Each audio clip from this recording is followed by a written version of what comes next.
श्री स्वामी समर्थ. तर अधिक महिन्यामध्ये लेक जावयाला एवढं महत्त्व का बरं दिलं जातं? तर प्रत्येक आई वडिलांना आपले लेक जावई हे लक्ष्मी नारायणाचा जोडाच वाटत असतो. नेहमीच आपल्याला लेक जावई आपले प्रियच असतात.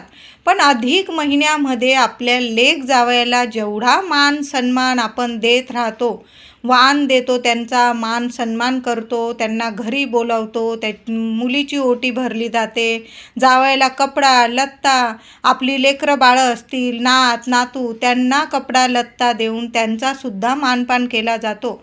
तर याचं 33 पटीने पुण्यफळ हे आई वडिलांना पण मिळतं आणि लेक जावयाला सुद्धा मिळत असतं. बघा, जेव्हा आपण वाण देतो 33 अनारसे किंवा 33 बत्तासे, तर या अधिक महिन्यामध्ये 33 पटीने आपल्याला पुण्यफळ मिळण्यासाठी आपण 33 अनारशाचं वाण देत असतो.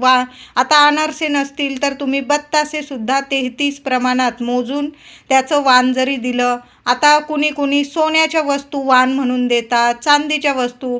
तर तुम्हाला जेवढं परवडत असेल तुमच्या खिशाला तेवढं लेक जावयाला वाण जरूर द्या.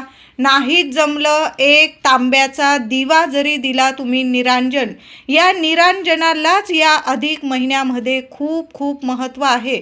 जेव्हा आपण लेक जावयाला हे चांदीचं किंवा तांब्याचं हे निरांजन देतो आणि ती लेक आपली तिच्या घरी जेव्हा ते निरांजन तुपाच्या दिव्यासह ती आपल्या देवघरात लावते ना, तर तिच्या सुख सौभाग्यात इतकी भर पडते आणि तिच्या घरात अखंड लक्ष्मी नांदत असते.